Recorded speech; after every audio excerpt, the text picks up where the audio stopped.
Close your eyes for a moment. Try to transport yourself through time, across the centuries. Leave the noise of the great cities, the headlights of cars, and the white lights of hospitals behind. Imagine we are in the 1st century of our era. The air is warm, heavy, with the smell of fresh fish and burning wood. We are on the shores of the Sea of Galilee, in a vibrant fishing village known for its dark volcanic stone houses. We are in Capernaum. In one of these low-roofed houses made of branches and mud, an extraordinary event is about to happen.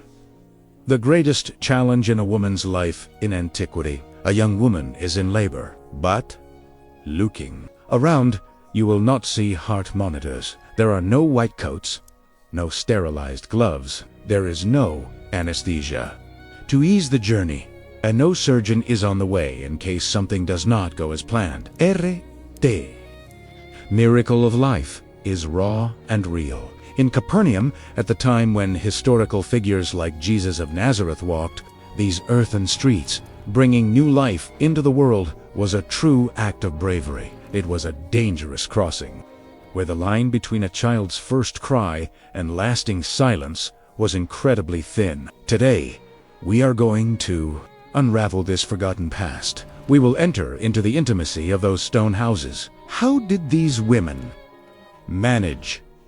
What did they use in place of modern medicine? And, most striking of all, how many of those small newborns actually managed to survive and grow up through the alleyways of Galilee? Prepare yourself for a journey based on historical records and archaeological discoveries that will forever change the way you see the women of the ancient world. Stay with me until the end, because the true story of human survival is far more impressive than any fiction. To understand what that crucial moment was like, we first need to understand where we are. Capernaum was a border city, a commercial and fishing hub.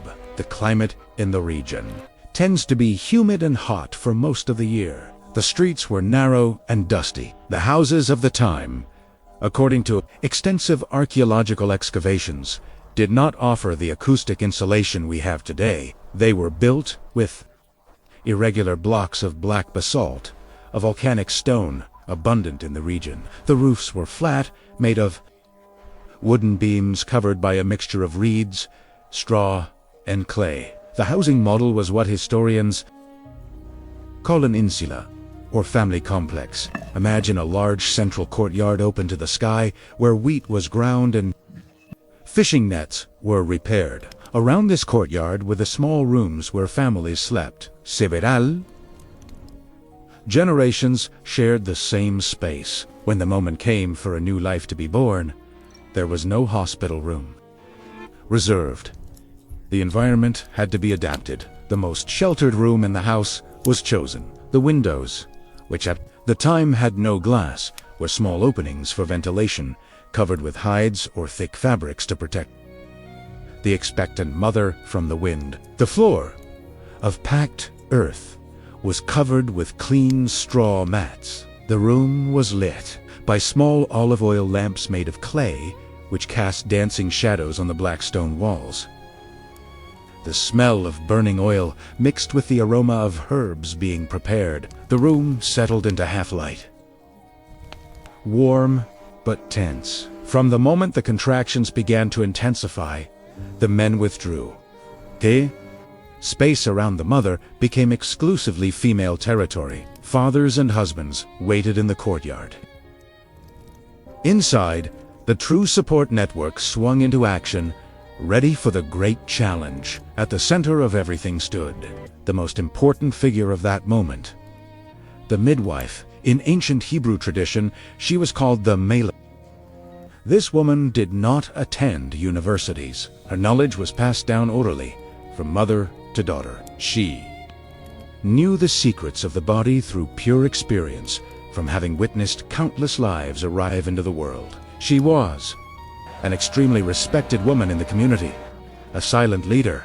The Capernaum midwife did not arrive with a bag of stainless steel surgical instruments. Her tools were simple: drawn from nature. She brought small ceramic flasks containing pure olive oil, used for massage and also for cleaning the child. Olive oil was the great liquid gold of the ancient world, a healing and protective unguent. Besides the oil, she asked for water to be heated in large clay pots over the fire. Warm water was essential for cleaning sweat and bringing thermo comfort. The midwife also brought coarse salt, extracted from the Dead Sea, which had a very specific purpose after the birth, as we will see shortly. To try to ease the discomfort, the midwife knew the power of plants.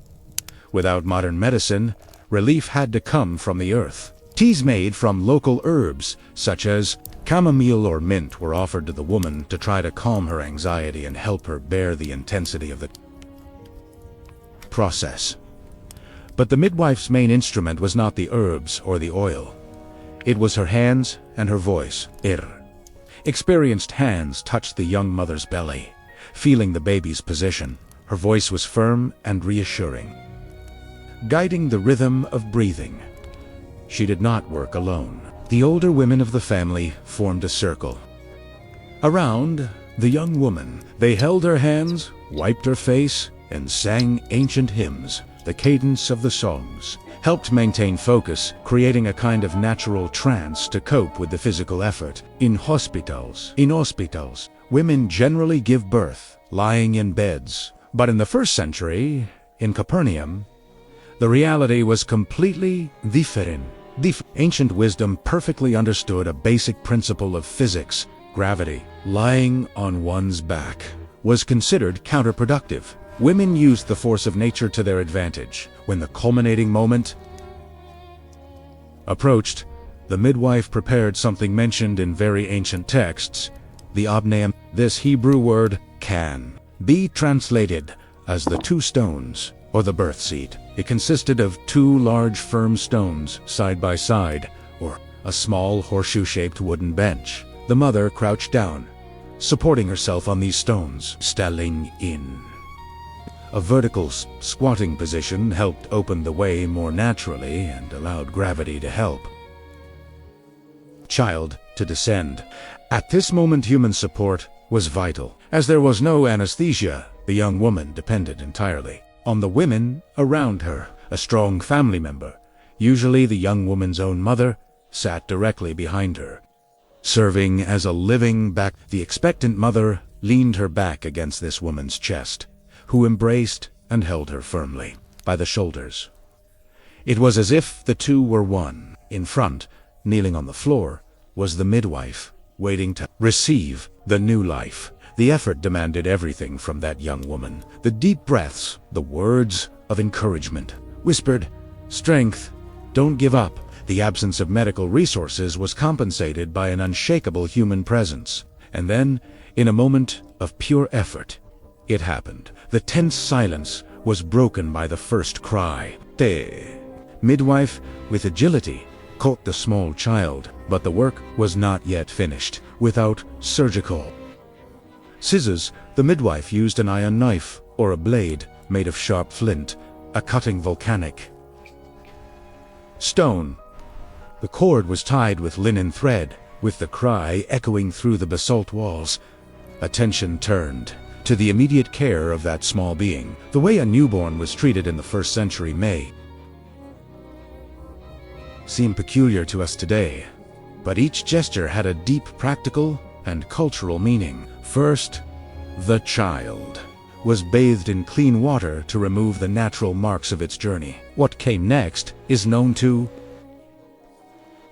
historians through texts of the era. The baby's delicate skin was gently rubbed with fine salt. This practice, mentioned in ancient texts, had 2 purposes. It was believed that salt helped to harden and strengthen the skin against the harsh climate. Furthermore, salt was a powerful symbol of purity and preservation. It was a physical wish for that child to have a long life. After the salt rub, the small body was bathed in warm olive oil. The oil moisturized the skin and served as a protective barrier against wind and minor infections. After being cleaned, the time came for swaddling. Today, it is advised to let babies move their arms and legs freely. In that era, the custom was strict swaddling. Women took long strips of linen and wrapped the child very firmly, keeping the little arms and legs stretched alongside the body. Small bundle became rigid, resembling a cocoon. Mothers believed this would help the child's bones grow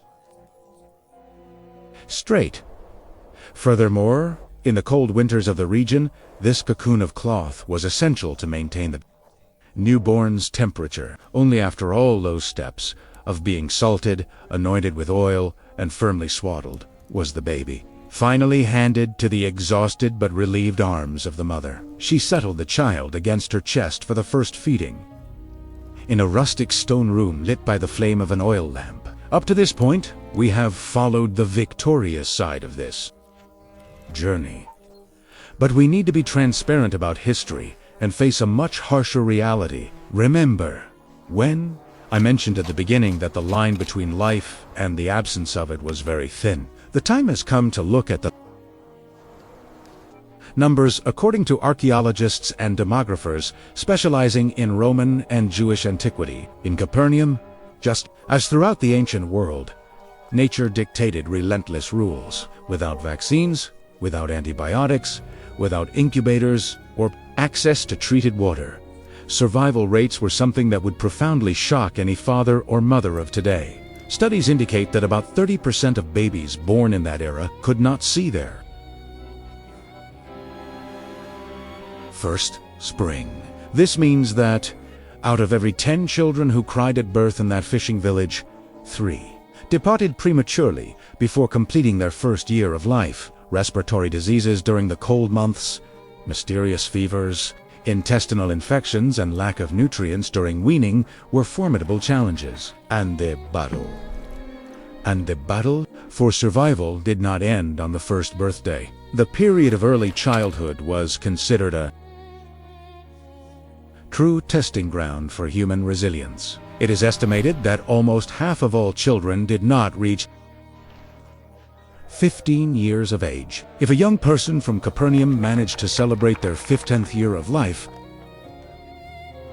the entire community could breathe a little more easily. From that age, the immune system was strengthened, and he or she had a great chance of living to 40, 50, or 60 years. These very high rate shaped people's emotions. Parents loved their children intensely, but knew they had to keep their hearts prepared for the unpredictability of destiny. Every child who grew up healthy was seen as a gift that deserved to be celebrated every day. These children's childhoods were ones of rapid adaptation as soon as they could. Walk steadily, the small survivors of Capernaum were already beginning to learn the family trades. Boys went to the lakeshore, learning to repair heavy nets. The girls stayed in the courtyards of the stone houses, learning to grind wheat, to weave wool threads, and to light the fire. Childhood ended early, and the responsibilities of adult life came knocking quickly. It was not only the babies who faced an odyssey. We need to talk about the true heroines of this story. The women of Capernaum. Giving birth was the most dangerous event in a woman's life. In antiquity, while men faced the dangers of the rough sea, the women faced the dangers of their own bodies. There were two great invisible villains lurking in the houses at those moments. The first was the physical risk of complications during the child's passage. In cases where the child was in an inverted position, the midwife's knowledge was tested to the limit. Without the possibility of performing a modern surgical procedure to safely deliver the baby, the midwife had to rely on pure manual maneuvers, praying that nature would find its way. The second and more silent enemy appeared days after birth. Without knowledge of the existence of bacteria, infection was a constant risk. The so-called fever of childbed was a dreaded complication in every village. If In the days following birth, the young mother began to burn with fever.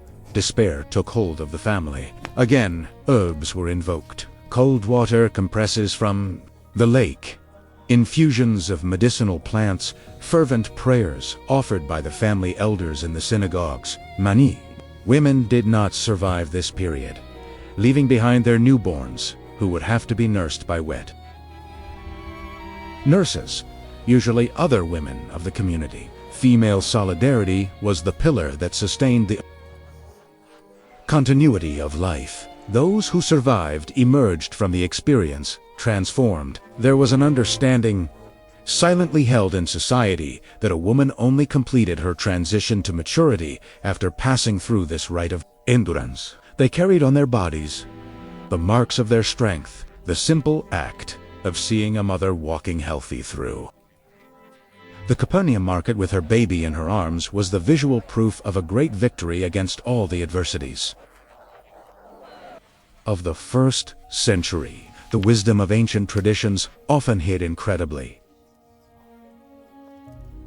practical purposes behind religious rules. In the cultural context of Capernaum, a village deeply rooted in Jewish customs, the period after birth was governed by strict laws that served as a brilliant protective network.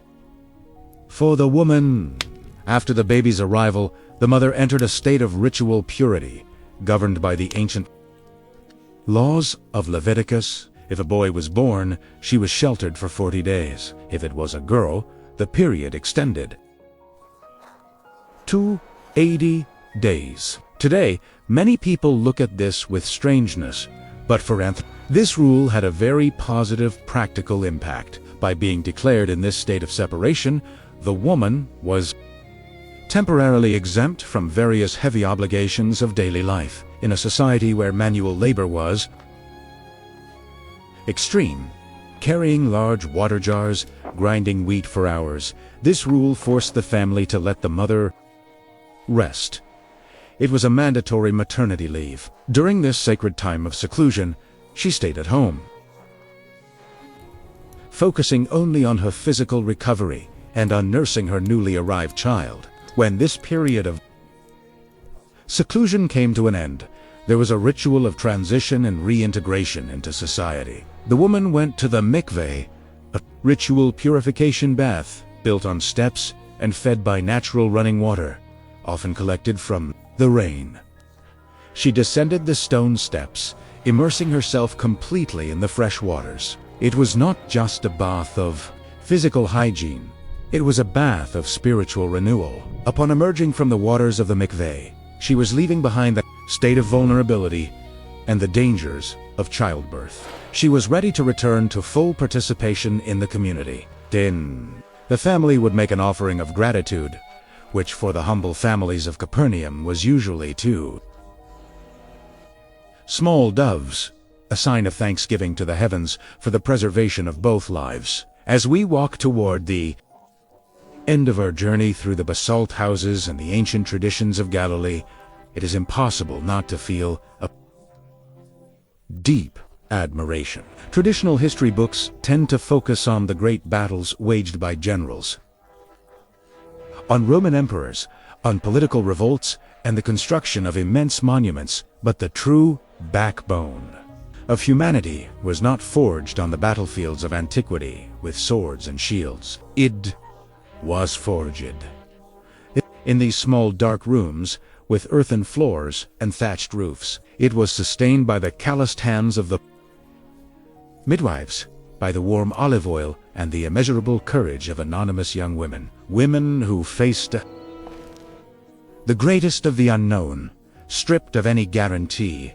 armed only with hope, the support of their equals, and an unshakable faith. Every inhabitant of Capernaum who set out to fish for the famous tilapias of the lake, eberi figuru, here mentioned in the ancient stories of that region, only existed because, at some point, a woman was capable of overcoming the painful statistics of the first century. The impressive rate of little ones who departed too soon only makes the lives of those who remained even more precious. They were the survivors of a rigorous natural selection, raised by mothers who deserved the title of greatest warriors of their time. To think about how things happened without doctors or technological resources is a reality check that makes us deeply value the advances of today.